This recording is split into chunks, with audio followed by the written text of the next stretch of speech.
Hey there everyone, welcome back to our channel. My name is Ru. I'm Jeet.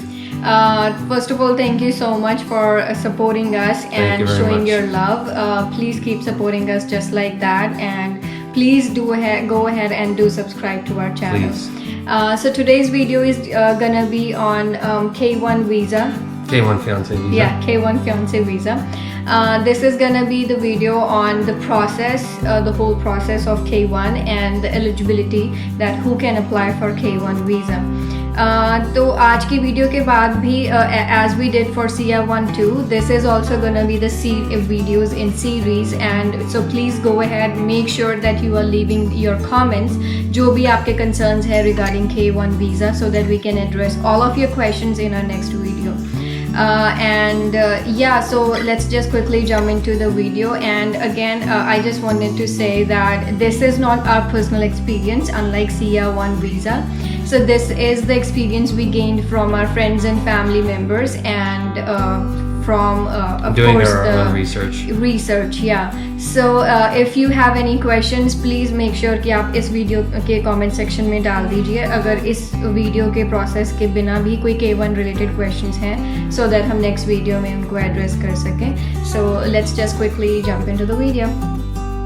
The eligibility for K1 or Fiance visa is as follows, as you can see on the screen. That the very first thing, unlike Sia 1 visa जहाँ पे अगर आप green card holder भी हैं तो आप अपनी petition apply कर सकते हैं. For Fiance visa, the petitioner must have to be a USA citizen. There is no else option. अगर आप citizen नहीं है तो आप Fiance visa apply नहीं कर सकते. फिर आप marriage basis पे ही apply कर सकते हैं. So second thing is कि पिछले 2 सालों के पीरियड में आप दोनों एक बार कम से कम एक दूसरे से मिले होने चाहिए. उसमें एक एक्सेप्शन है कि अगर आपका कल्चर ऐसा है कि आपको अलाउ नहीं करता, जैसे कई कल्चर्स ऐसे होते हैं जिसमें आप मैरिज से पहले कभी मिल ही नहीं सकते एक दूसरे से, तो वो एक्सेप्शंस अगर आपके पास हैं या फिर आप फाइनेंशियली स्ट्रॉन्ग इनफ नहीं है, and those 2 exceptions are there, then you would have to let USCIS know about it. तो वो दोनों exceptions आप उसमें हैं. अगर आप उन दोनों exceptions के अंडर आते हैं तो you can let them know about it. हाँ, एक exemption फॉर्म बस ऑनलाइन आपको भरना पड़ेगा.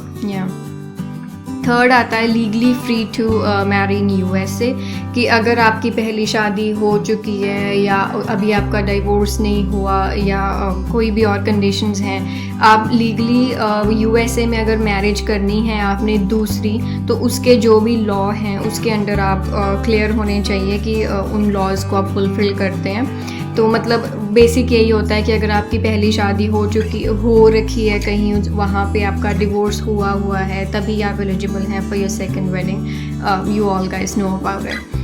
So fourth and last thing for the eligibility is कि जब let's say हम दोनों ने, अगर मैं beneficiary हूँ, let's say this is just an example, और ये petitioner है, हम दोनों ने decide किया that oh we're gonna go ahead and you do the fiance visa. तो अगर उन्होंने मेरी petition file की, मेरा केस सारा clear हो गया, मुझे visa मिल गया, and I arrive in USA. So जब मैं USA आई, उसके बाद within 90 days we would have to get married. That's another condition.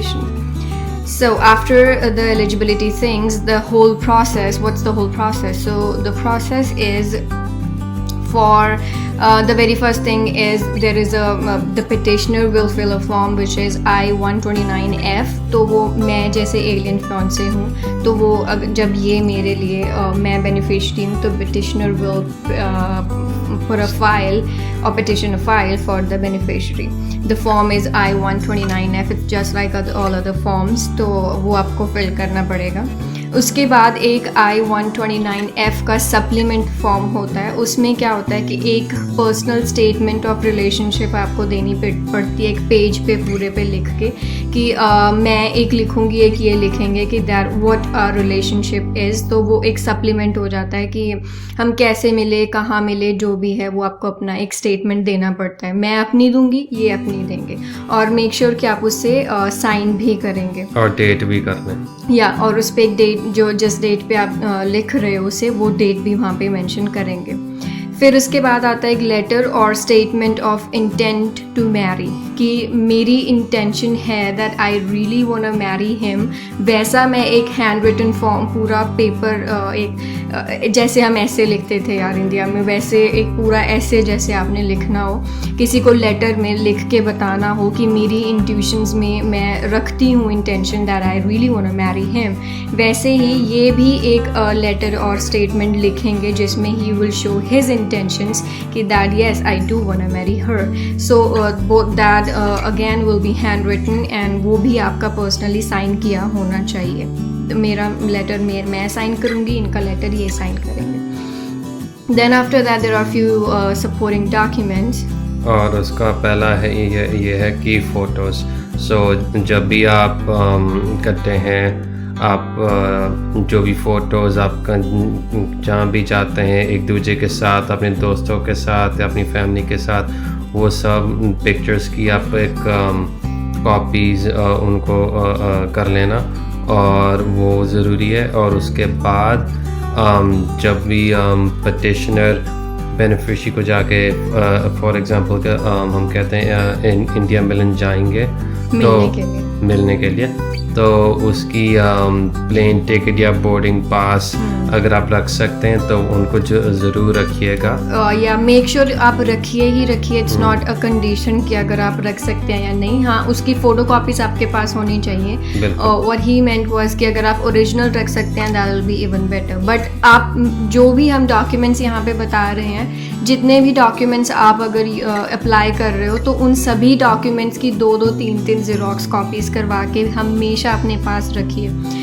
जैसे आपने फ़ाइल अप्लाई कर दी, एम्बेसी को दे दी, एनबीसी को दे दी, तो उसके बाद जो भी डॉक्यूमेंट्स आपने दिए हैं उन सभी डॉक्यूमेंट्स की ज़ेरॉक्स कॉपी करके एज अ प्रूफ अपने पास हमेशा रखिए। जब आपकी आगे जाके इंटरव्यू भी होगी, we are gonna make another video on that process, तो उसमें भी वो आपको काम आएगी, बिकॉज वही डॉक्यूमेंट्स आपको वहाँ पे दिखाने होंगे। ओरिजिनल सारे डॉक्यूमेंट्स तो हर किसी के पास नहीं होते। आई मीन ऑफ कोर्स इनका पासपोर्ट मेरे पास ऐसे ओरिजिनल तो नहीं होगा, वैसे ही there are few other documents जिनकी आपके पास सिर्फ फ़ोटो कॉपीज़ हैं नोटराइज्ड। सो मेक श्योर आप एक्स्ट्रा फ़ोटो कॉपीज़ हर एक चीज़ की करके रख लीजिए। देन उसके बाद there will be a copy of passport showing travel stamp. जैसे ये अगर पेटिशनर है, मैं बेनिफिशरी हूँ, ये मुझे इंडिया मिलने आ रहे हैं, तो his passport will have a stamp of arrival in India, तो उसकी भी एक फ़ोटो कॉपी लगेगी। उसकी भी आप again make sure that you are getting 2-3 extra xerox copies. फिर उसके बाद जब हम let's say we are going when he come to visit me, then we will definitely go somewhere to explore places or to go movies, vacation, yeah, or booked a hotel, yeah, or restaurants। तो जो भी आप इकट्ठे कर रहे हो, make sure आप हर एक चीज़ का प्रूफ अपने पास रख रहे हो, चाहे वो रिसीट्स हैं, चाहे वो बिल्स हैं, चाहे वो you know any other thing, आपकी pictures, videos, anything will be really really helpful. This is the only difference in K1 and CR1। अगर but again the thing is कि यहाँ पे आपका वीज़ा भी बहुत जल्दी आ जाता है कि CR1 में you would have to wait the whole year, but if you are getting a visa that quickly, then obviously you would have to give them every single proof of your relationship कि हाँ हमारा relationship एक valid relationship है। So you would have to be very careful for keeping all of the proofs with you। And then जो भी या again आपने shopping की या कुछ भी, उन सब की आपने रिसीट्स रख ली। फिर उसके बाद अगर हम वीडियोस कॉल्स कर रहे हैं या चैट कर रहे हैं व्हाट्सएप पे या किसी भी और प्लेटफॉर्म पे, या फिर हम ईमेल्स के थ्रू अगर हम बातें करते हैं, तो you will definitely keep screenshots of your chats, of your video calls, of your emails, of your letters. और इनफैक्ट अगर जैसे लेट्स से एक दूसरे का बर्थडे है या कुछ और है, आप एक दूसरे को गिफ्ट्स भी दे रहे हो, तो मेक श्योर आप उन गिफ्ट्स की भी रिसीट्स अपने पास रख रहे हो। अगर आपने ऑनलाइन कुरियर की है तो उसके स्क्रीनशॉट्स रख रहे हो दैट यहाँ से मैंने यहाँ डिलीवर की, ये उसका एड्रेस है। every single proof, just keep every single thing, keep on saving every single बहुत thing. हेल्पफुल रहेगा। Yeah, it'll make more your case more strong rather than you know कि अगर ऐसा नहीं है कि अगर फोटोज कम हैं तो नहीं रिजेक्ट हो जाएगा, फोटोज ज़्यादा हैं तो पक्का वीज़ा आ जाएगा। अगर कम भी है तो वो आपको नोटिफाई करेंगे बोलेंगे कि हमको और सबूत चाहिए, Exactly. तो पैनिक मत होना। Yeah, but लेकिन to be on safe side guys again बहुत बड़ा प्रोसेस होता है, बहुत हर किसी को वेट होता है कि नहीं मैं जल्दी जाऊँ अपने लव्ड वन के पास, तो make sure you are saving every single proof of yours together that whenever you are together. फिर उसके बाद आता है after supporting documents there will be a proof that you are eligible to marry. जैसे let's say कि दोनों में से एक बंदा ऑलरेडी मैरिड है, जैसे हमने पहले भी बताया था कि वो फिर उसके पास डिवोर्स कॉपीज़ या जो भी कंडीशंस हैं वो सब कुछ एलिजिबल होना चाहिए बंदा सेकंड मैरिज करने के लिए।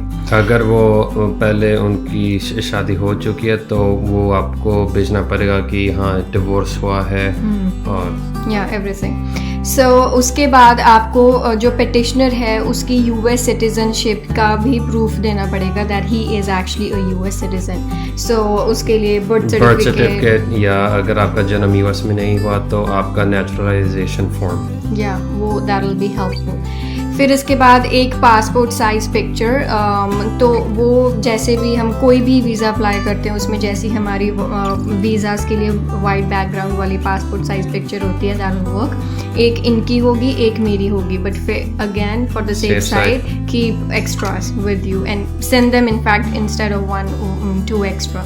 और आपको ज़रूरत भी पड़ेगी जब आपका मेडिकल एग्ज़ाम होएगा, या so always keep extra things. और उसके जो आपकी पासपोर्ट साइज फ़ोटो है मेक श्योर ये करना कि 30 दिन जब से आपने ये फाइल अप्लाई की है उससे 30 दिन ज़्यादा पुरानी नहीं है। या विद इन द लास्ट 1 30 या तो वो आप ज़्यादा पुरानी पिक्चर नहीं दे सकते, ज़्यादा से ज़्यादा 30 दिन पुरानी हो सकती है, 29 डेज़ पुरानी हो सकती है, उससे ज़्यादा पुरानी पिक्चर नहीं आपकी चलेगी फॉर K1 वीज़ा। फिर उसके बाद जो नेक्स्ट थिंग है okay this is the filing fee which is $535। ये again like just like CR1 visa ये भी आपको US department of homeland security को देनी पड़ती है। And then the next step is optional if you wanna keep recording that कि मेरा केस कहाँ पे है, क्या इसका प्रोसीजर है, उसके लिए आपको ये फॉर्म G1145 देना पड़ता है, जिससे कि अगर फॉर्म फिल कर देंगे तो उससे आपको आपकी नोटिफिकेशंस एक्टिवेट हो जाएंगे कि उनका पैकेज रिसीव हो गया एम्बेसी वालों को। या so they will just keep notifying you about the acceptance of your application. So that was the whole process guys, so do subscribe to our channel because we are coming up with the series of this whole thing just like we did for CR1 visa. We are doing the same thing for K1 visa too.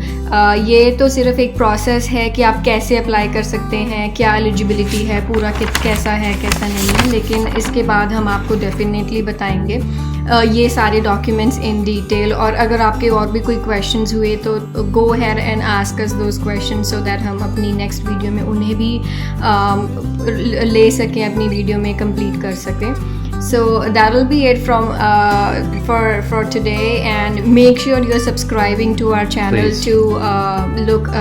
To go ahead and see the series of K1 visa, and otherwise also we are gonna go ahead and do the immigration for students. So I know we are getting a little bit late about it. अब तक हमने कर देना था, लेकिन we are waiting for a friend of mine who actually came here, and I just wanted to have his personal opinion in our video so that आपके साथ हम एक पर्सनल टच के साथ किसी का जो एक्चुअल में आया है उसका क्या एक्सपीरियंस है वो सब भी शेयर कर सकें, that will be more helpful. तो जब भी हम उनसे मिल सकेंगे तो we will definitely let you know guys, but again we are saying this, please subscribe to our channel, and who did thank you so much to them, and we wish you all the very best for your visa application. Thank you. Good luck to all of you.